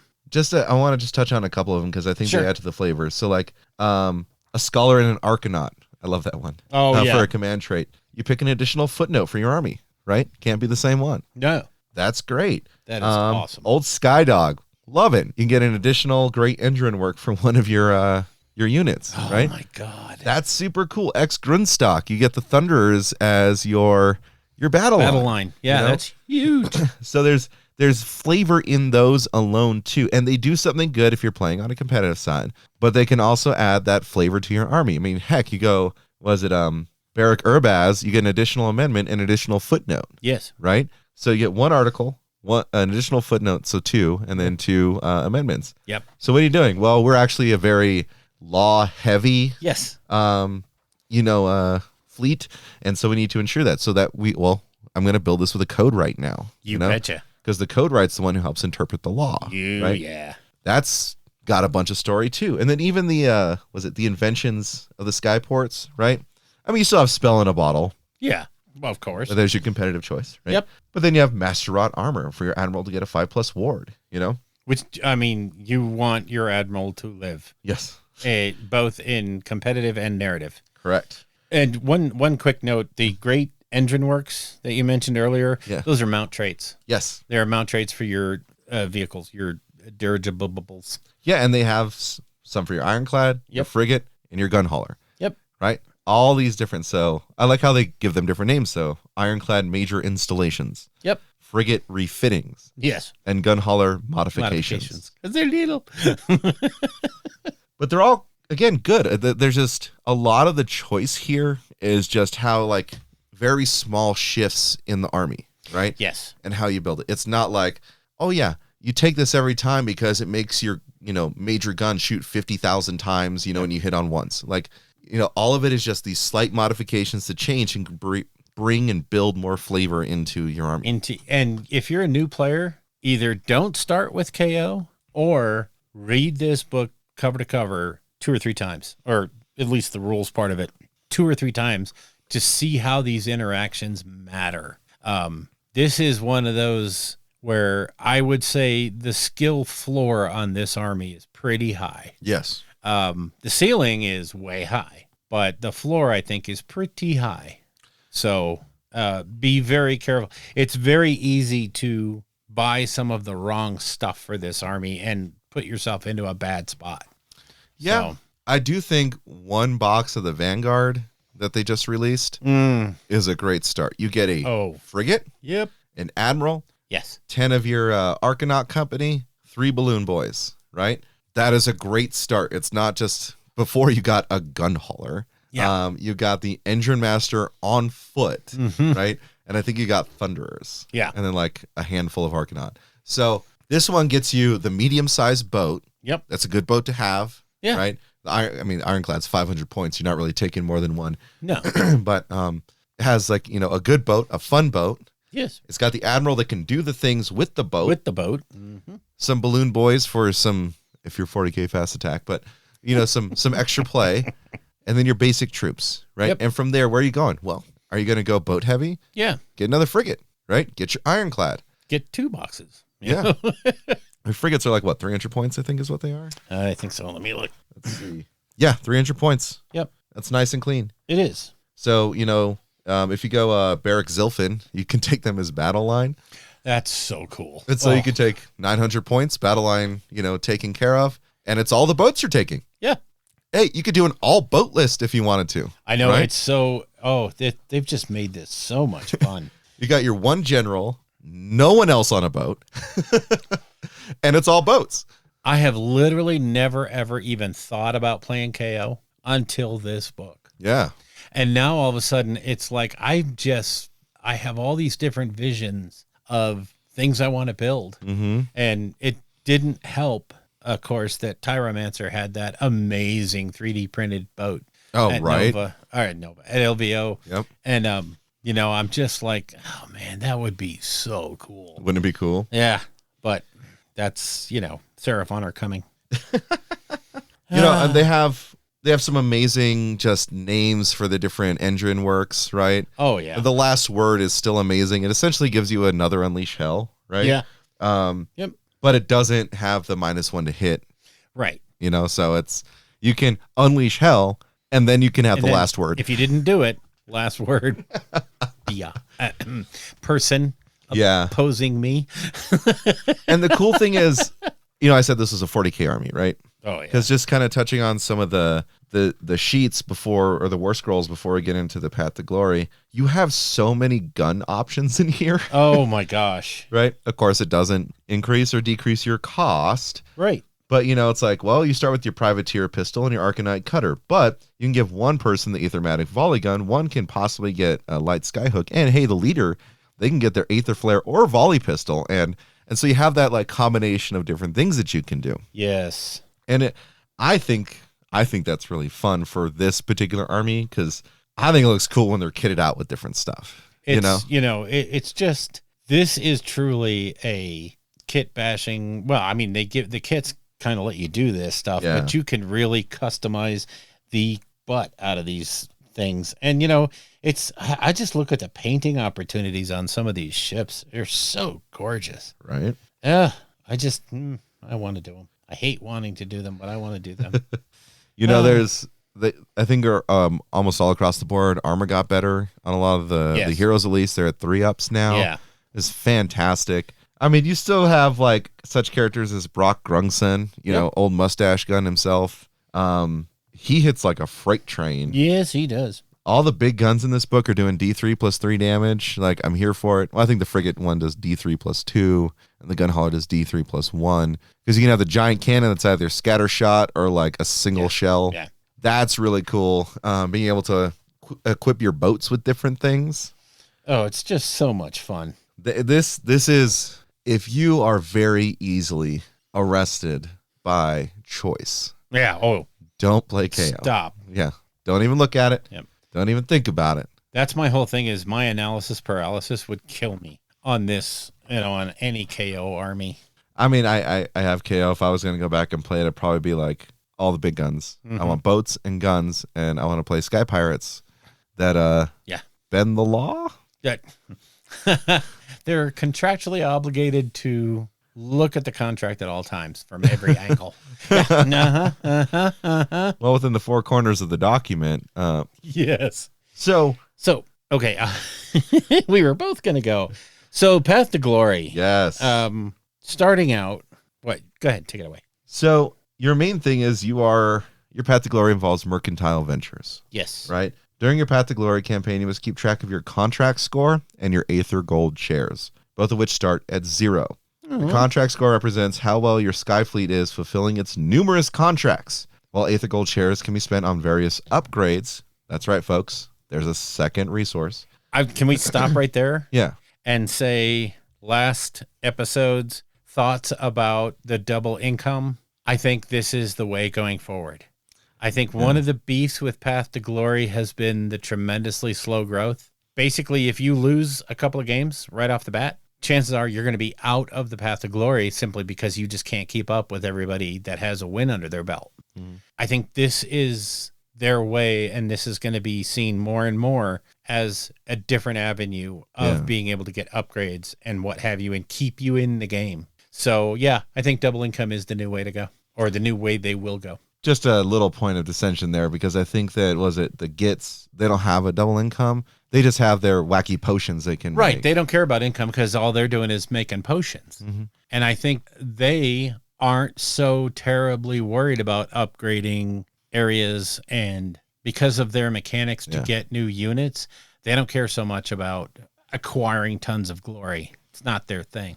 No, I wouldn't think so. And I also think that one thing that's really interesting too is just how strong that book is at its core. Yeah. Like when you think like, oh man, but what if at the end of the game, I have all these units that die? And it's like, you're probably rallying everything back to life. Probably doesn't matter. Yeah. So you march out with, 80 stabbas. Yep. And then you have one dude sitting in the back going like, they're back, right? Whereas right now a Stormcast army that loses the first game, they're on the back foot. They are hardcore on the back foot. They are. Anyway, back to the Mercantile Ventures. Yes, contract scores. So your contract score is modified based off of whether you won or didn't. So major victory gets you +2. Minor victory gives you +1. If it's a draw, you get nothing. And if your opponent won the battle, it's -1. To a minimum of 0. So what is the point of all that? Why do I care? Well, may I? Yes. Because in step 7 of the aftermath sequence, if you have a contract score of 1 or more, you can choose to have your fleet returned to port. If you do so, you will consult the table below and see how many Ether Gold shares you are awarded. Your contract score is then reset to 0. Now, the way this table works is it's a matrix between your contract score being 1 or 2, 3, 4, or 5 or better, and your Warlord's renown. So even the first column with your Warlord being 15 to 19 is pretty good. Yeah. If you have a contract score, let's say you just won your last game, you're going to get D3. That's not a lot. No. But if you have 3, you're going to get 2D6. Yep. So you're probably not going to return to port right after the first game. But maybe the second game. Yeah. And it goes up to a phenomenal, if your Warlord's renown is 50 and you have a contract score of 5, it's 46 plus 7. That's ridiculous. Right. And then you roll, I got 11. Yeah. Oh, that would hurt. Okay. Quad ones, baby. You betcha. It can happen. That's why we roll dice. So the way you spend Ether Gold shares is if you return to port, you can spend any of your Ether Gold shares in the following way. Ether Gold shares that are not spent are saved and available to spend the next time you go back to port. But you share the spoils. So for each KO unit on your order of battle, you can choose to spend 1 to 3 Ether Gold. That unit gains 1 renown point for each AG spent. There you go. So neat little way to maybe put somebody over the top. That's kind of cool. You can spend 10 AG to immediately add 1 artifact of power to your vault. Say what? Yeah, what? A free artifact? Okay. Now we get into servicing a ship. You can spend 5 AG, Ether Gold, to repair any ship. Oh, God, thank you. Each time you do so, pick 1 sky vessel on your order of battle. Remove any effect from the sky vessel damage table. We'll get to that in a second. Josh will take over at that point. Oh, yeah. And then you can do a fund investment. This is awesome. You can spend 20 AG to pick 1 territory from your KO faction territories table and bring it under your control without any glory points being spent. Okay, so talk to me about sky vessels. What is different with narrative sky vessels? So I absolutely love this because your ships aren't just going to be okay after a battle. Your ships do take damage. Yes. Right? And so let's just I'm going to read the rules because it's I have to. So as a sky vessel is given a great engine work as a core enhancement. If it's removed from your roster, you can pick a different sky vessel on your order of battle and give it that great engine work. If you lose a boat that had an engine work, you basically take it off the wreckage and put it on the new boat. Right? I mean, that thing's worth a lot. You got to salvage it. Yeah. If a sky vessel is destroyed in a Path to Glory battle, Do not make an injury roll or casualty roll. Instead, you roll on the Sky Vessel damage table. So if you're in the middle of a battle, boom, your gun hauler gets shot off the board. Yep. Right? What do? Well, afterwards, we roll dice because that's what we do in Path to Glory. So you roll 2d6. If you roll a 2 to a 3, it's removed from order of battle. It is wrecked. It has been destroyed. All you can do is salvage the great engine work if there was one inside. That sucks. 4 to 5 is a hull breach. In your next battle, if the unit is included in your army, worsen its save characteristic by 1. That's right. There is a hole in your hull. And the caveat there is in your next battle if this unit is included. So if you leave it out, Yeah. the battle after that, it's fine. Well, I mean, hopefully with the kind of Path to Glory I just envision, if you're playing Karadron, is that you have like a whole port. Yeah. A skyport, if you will. Dude's working on it. Right? Yeah. Full of ships that you could take out as needed. 6 is the punctured engine. In your next battle, this unit is included in your army. It cannot receive the fly high command. Now that's painful. Yeah. That one is painful. To me, that's worse than the save going down by 1. I kind of agree with you, but the hull breach would mean that it could be destroyed a little bit easier. Yeah. And so then you're more likely to have to You're roll in on this this again. cycle again. Yeah. Yep. Unstable footing is a 7. In your next battle, if the unit is included in your army, subtract 1 from hit rolls for attacks made with missile weapons by this unit. You're a shooting army. Yeah. You get worse at shooting. Everything is a missile weapon on a boat. So 7 is not fun. 8 to 11, scratches and dents, no effect. Hey, I'll take that all day. However, you do have to have a second model of the same boat that's not painted as well. Yeah, It's just a... just a scratch and a dent. And then if you roll boxcars, you get your 12. You get 2d6 renown, and in your next battle, the unit included in your army, it has a 6+ ward, and you know what it's called? It'll take more than that. I love it. It's going to take more than that to bring me boat down. I so love that. And I do love this Sky Vessels thing because the normal casualty, I think, methodology would have been really too much for the KO boats. Agreed. So this is a much better system. And honestly, that's the core of the Path to Glory stuff. Now, literally, we have veteran abilities and quests. So the veteran abilities, I'll take the top couple. You can have the next. Sure. You can have high altitude ether boosters. This is for Sky Wardens or engine riggers only. You can use it once per battle at the start of the movement phase, remove it from the battlefield, set it up as a reserve. At the start of the next charge phase, set this unit up anywhere on the battlefield more than 9 inches from all enemy units. So Not bad. it's a 9-up charge, but you can modify that. So depending on your house and your articles and what have you. So yeah, that could be kind of fun. It's such an interesting timing thing. Hold on. Yeah. You remove at the start of your movement phase, and then you place at the start of the next charge phase, right? So it's interesting because it's not the end of your movement phase, right? So all the things that would normally affect it are different. So I don't know. It's just the first time I've seen that timing where you set something up at the start of the charge phase. This allows you to take it off the board, put it down, and charge. Yeah, no, because for sure. it happened at the start. It didn't have a movement phase. But the one thing you have to keep in mind is that you are going to be losing any shooting that you have with that. That's correct. It's off the board during the shooting phase. Yeah. So that's, again, it's very specific. First time I think I've ever seen them say set up at the start of the charge phase. So keep in mind you lose your shooting for that turn. And I think that's only good because can you imagine if you were able to put it down, shoot the unit, and then charge it? That would be bad. Yeah. That, especially on a big boat. So, all right. Then you have Grudge Breaker rounds. This is Skyfarer units only. The unit can use a veteran ability once per battle when it is picked to shoot in the shooting phase. Improve the rend characteristic of the unit's missile weapons by 1 until the end of that phase. And you cannot get the Arcanaut Admiral's Grudge Breaker rounds at the same, and you can't combine the two of them. So literally this gives you 2 rounds of +1 rend shooting. Very nice. Definitely. Very nice. Tough as Old Boots is, again, Skyfarer units only. Unit can use the veteran ability once per battle when it's picked to be the target of an attack. It has a ward of 6 up until the end of that phase. That's helpful. I'll take it. I'll take a 6-up save. Yeah. All right. You want the last 3? Sure. Savvy Deckhands for your Arcanaut company only. It's once per battle at the end of any phase. If the company is embarked, You can heal up to D3 wounds allocated to the sky vessel that they're in. Super rally.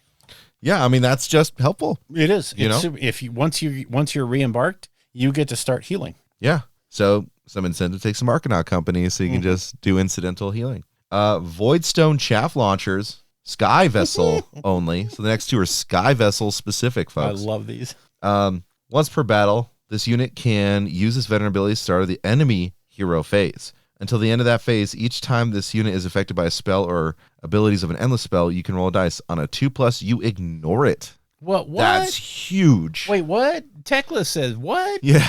I'm going to cast a spell that's going to nuke your face off. 2+, nope. That is clutch. Big time. That is clutch. All right. Evasive maneuvers. Sky vessel only.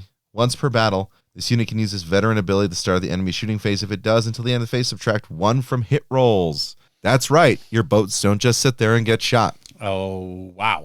You know, this isn't old school, like, you know, naval battles where you pull your boats up next to each other and shoot cannons.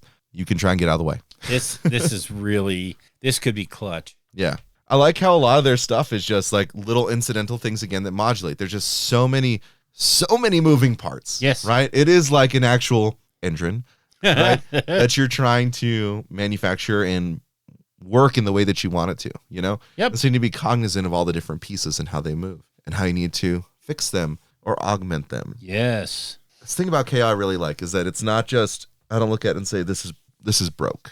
I mean, spell in a bottle is still pretty rough, but It is. That's awesome. Yeah. But it's not just broke. Still a powerful ability. Yeah. But, you know, they don't have any native wizards, so. That's true. I mean, you get your one. Well, you have the navigator who can dispel at least. Yeah. Right. But your one cast comes from your bottle. Yep. I guess you can arcane tome, but Yeah, you can. that's no flavor. Come on, Yeah. guys. Come on. Nope, that wouldn't be the Dwarven way or the KO way. Right. All right, so now we jump into the quest. There's 4 of them. Yep. Of course, one of them is going to be to unlock a scenario. But the first one is the quest, negotiate engine contract. So for this one, you pick one sky vessel from your order of battle that does not have a great engine work enhancement. This is going to sound a lot like everybody else's how to get a mount trait. So What? yeah, no, it is. So if it does not have a great engine work enhancement, you pick one great engine work it is eligible for and note it in your quest log. At the end of a Path to Glory battle, you complete this quest if that sky vessel was included in your army, was not destroyed, and gained 3 or more renown points after battle. So golly, if you had Ether Gold, you could... Oh, no, anyway. When you complete this quest, you can add the great engine work that you picked to your vault to be given to that ship, to the unit you picked to be embarked. If that unit was removed from your order of battle, then remove the great engine work from your vault too. So basically, it's just a way to get a free and great engine work on your ship. And you need 3 renown to do it. So should be doable in one game. Yeah, you probably could. Yeah. You could probably get there. If not, you can spend Ether Gold to add the renown points to it. What, the capitalists can buy their way to what they want? Oh my God. Oh my God. Why did I open the show with I'm capitalist and so can you? All right. Next one. So actually just below that one, this is where you're going to get a huge spike in your contract score. Oh yeah. At the end of Path to Glory battle, for each friendly sky vessel wholly within enemy territory, you can modify your contract score by 1 and your warlord gains 1 renown point. Huge. That's crazy. You complete this quest the next time you return to port. And so you can kind of just keep that there until you like hit the sweet spot. Yep. You know? All right, I got all 4 of my vessels on that side. Or if you're taking gun haulers, I got all 10 of them on that side. And so my contract score is +10. Yeah. And you know, whatever your renown is. And the only drawback to that quest is you're literally locked into it until you go back to port. Yeah. So you can't pick anything else. And that's okay, though. You're probably using it to get a bunch up on your points, like you said. So the next quest is the Lost Prospectors. Mm-hmm. At the end of a Path to Glory battle, roll a die for each unit in your army wholly within enemy territory. For each 6, you discover 1 clue as to the whereabouts of the Lost Prospectors. Keep a tally of how many clues you discover. Once you've discovered 3 or more clues, you can fight a Path to Glory battle using the Ride to the Rescue battle plan. Once you have fought a Path to Glory using the battle plan, you complete this quest. Another one, and I don't like that wording that much, because until you find somebody that's willing to play that scenario, you're locked into that quest. So again, you'll have to work this with your opponents. Yeah. So that you don't get locked into a junk quest for the remainder of the campaign if nobody's going to play that game with you. So, I mean, it's a pretty cool it's a cool scenario. Yeah. Yeah. Essentially what it is that you had some prospectors that were going to go harvest Aether Gold, and then they get attacked by the enemy, and then you have your rescue crew come in to try and save them. Super narrative, right? The rewards for the KO player are insane. Insane. Oh my God. 2d6 Aether Gold shares for each Aether Gold canister rescued. 2d6 Aether Gold. And there's up to 5. Yeah, that's ridiculous. Oh my God. Yeah. So, I mean, if you do play this with a KO player, everyone's going to have to understand, one, why'd you do that? Because you're about to give this guy a runaway. Yeah. And after that, the dude will be swimming. So, yep. Like Scrooge McDuck. But again, this is why you need to be, if you're doing the Path to Glory, you need to be working with your opponents to make sure that you're all hooking each other up with the scenarios that they need to play. This is the first one I've seen, and maybe I just don't remember the wording correctly, but this is the first time I've seen one that says you don't complete the quest until you complete the scenario. Yeah. Usually it unlocks the scenario and it's over. Yep. This one, you have to play that game. So I find that that's, if you have a smaller PTG or nobody really wants to do that one, that's a throwaway. So. Well, the rewards are insane. So you get 2d6 Aether Gold per canister. Per canister of up to 5. Yeah. Woo. If you win, so that's not even if you win the battle. Right. You just, you might play this one to lose. Yeah. Right. So you can get your canisters, and you're like, hey, bud, I'll give you the game, because if the attacker wins, they get a free territory. Right. So it's sort of like that's a very KO way, right? Mm-hmm. I'm going to attack you to stop you. Tell you what, I'll let you get a free territory of your choice. Just let me have the canisters. Let me have the cans. Right. Yep. And hopefully, whoever's running the Path to Glory campaign would be like, yeah, that's actually that is very KO. Yeah. Right. So, and I could just see that going, yeah, we don't even have to play. Don't even set up. Leave your toys in the box, mate. But if the KO player wins, each unit from the prospector contingent that was rescued can be added to their order of battle without spending any glory points. Yeah. And each unit added immediately gains 2d6 renown points. This is a big win for the KO. Oh, yeah. So obviously you're going to have to get some buy-in from somebody. Yeah. But wow. I would totally barter my way into that. Yeah, me too. Dude, just give me the gold. Yeah. Just give me the gold. We'll call it good. Yeah. Right? I don't need the units. Yeah. I'd love to have them, but no, I don't want to fight. 10d6 gold, baby. Yeah. Woo. An even better quest than the one I just read. So this one is the inverse of Seek New Aether Gold Seams. Yep. At the end of the Path to Glory battle, for each friendly sky vessel wholly within your territory, Yep. you can modify your contract score by +1. Your warlord gains 1 renown. It's so weird that you have the two opposite. Yeah. And they have the same effect. They have the same wording. Yep. You are on that quest until you go back to a skyport or until you return to port. But it's just so weird. If you think you're going to be castling up and defending, you'll pick this one, but then the next game might not be something, Yeah. So it's weird picking between those two. Yeah. I think it's a neat little internal mini game that you have to play Agreeing. with yourself. Wait a minute. Hold on, I gotta play with myself real quick, bro. So, last two things are territories and heroic upgrades, as they often are. Yes. With a casual mention that they do have the Special War Scroll battalions. I think it's just one Grand Armada. Yep. In there, which is just a flavorful way to play certain things. But territories, Bill. Oh boy. I'll tell you what. I'll start this one so you can end on 66. Okay, sure. All right, 61, Dockside Workshop. Increase your war machines limit by 2. That's right, because your ships are war machines, right? Yeah. Upgrade 10 GP. Jesus. Great Engine Hull. Increase your war machines limit by 4 instead of 2. Oh my God. In addition, each time you roll on the Sky Vessel damage table, you can spend 1 glory point to reroll the result. Huge. I'll take that. That one's huge. If you're doing a boat army, that is huge. Yeah. So, all right. So on a 62, you have the Ale House.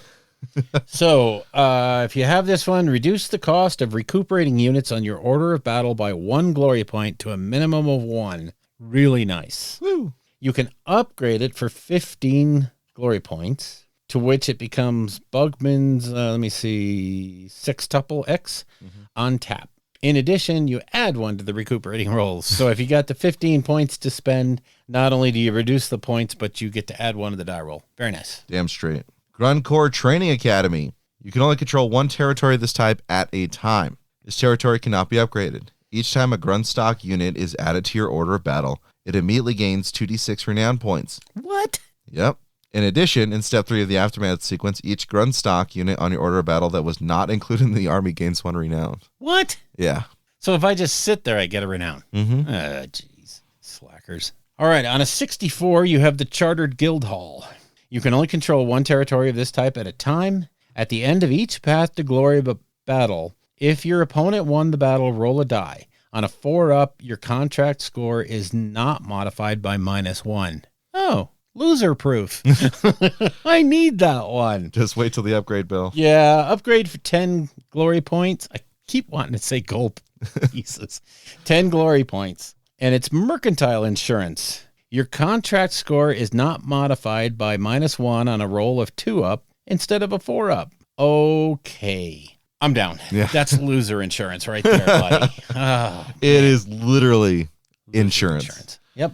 Ugh, capitalists. 65 is the Cloud Dredger. You receive D3 Aether Gold shares in step 1 of the Aftermath sequence. Very nice. I'll take that. Or if you upgrade for 20 GP, Aether Gold Refinery, you receive D6 Aether Gold shares instead of D3. That's a lot. That's expensive. 20 glory to get potentially 3. I don't know. It could work out over time. Yeah, I mean, you still have to use your glory to buy units. Right. So yeah, that could be a little bit of a squeeze. That one's if you're running away. Yeah. I don't like that one. On a 66, you have the Ether Gold Vault. Oh my gosh. When fighting a battle against another Path to Glory army, add 1 to the bravery characteristics of friendly KO units for every 20 Ether Gold shares you wait, what? For every 20, you add 1. Yeah. Oh, I'm buying that one. Oh my God, I'm going to be on a 15 up. So you can upgrade this for 20 glory points to a Grand Vault. And that is in addition, when fighting a battle against another Path to Glory army, you can pick 1 additional triumph enhancement for your army, and you can use any triumph picked for your army, even if the points total of your army is equal to or greater than your opponent's army.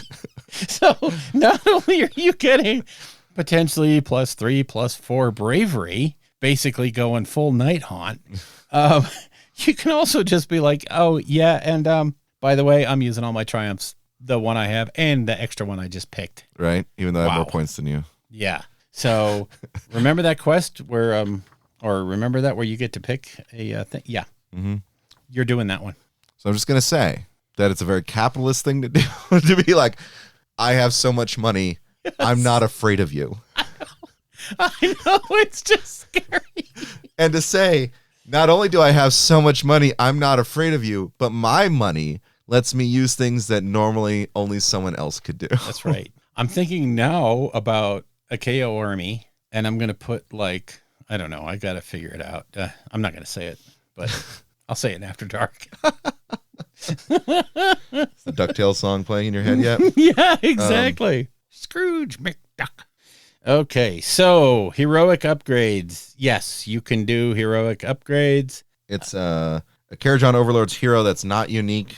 We can become an admiral. So anyone who's less than an admiral can become an admiral. Yeah. And that's for 20 renown and 4 glory.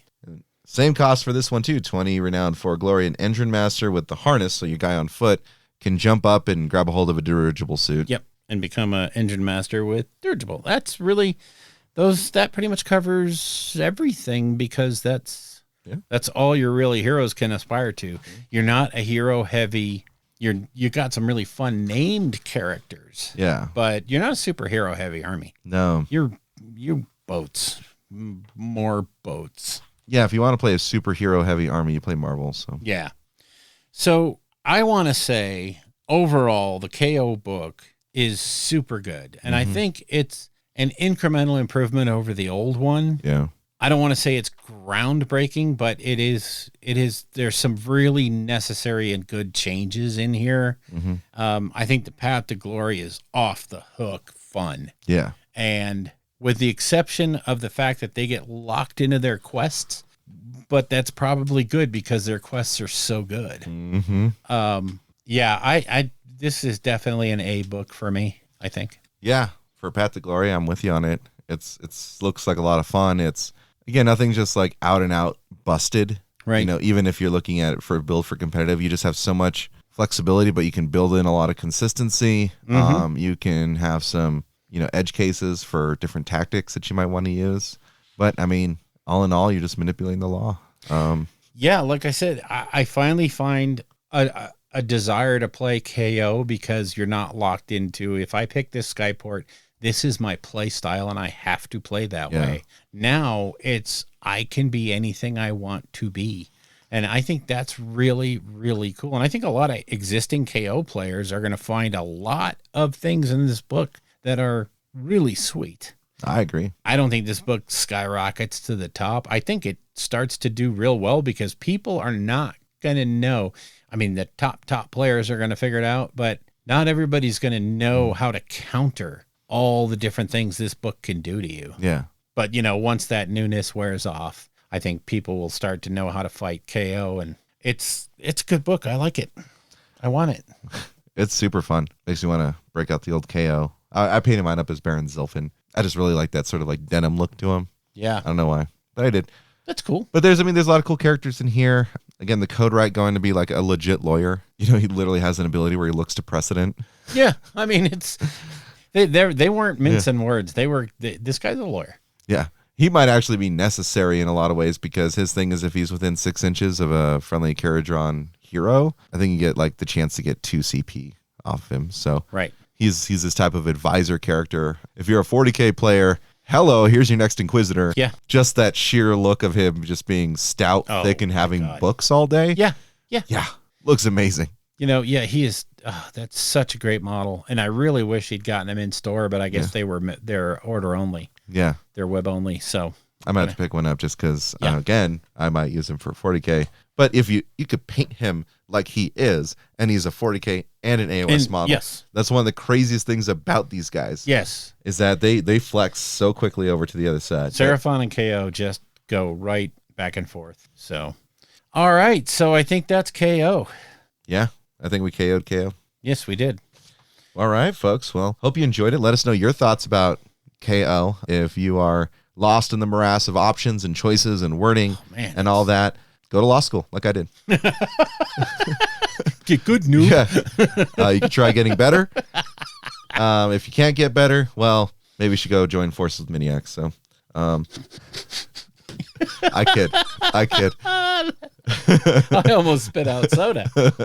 Wow. Yeah, that's the show. So coming up next is After Dark. Remember, if you're listening to After Dark, I'm saying it again. I'm going to talk a little bit about spoilers for Vashtor, and I'll say it again in After Dark. So that way you go like, wait, I didn't hear the spoiler warning. You're going to hear it 3 times. Right? So I guess at this point, that's where we'll be seeing you. The music in the show is used courtesy of Kevin MacLeod at Incompetech.com and is used under the Creative Commons license. The Rolling Bad podcast itself is protected under the Creative Commons Attribution 4.0 International License. Information for this license can be found at creativecommons.org.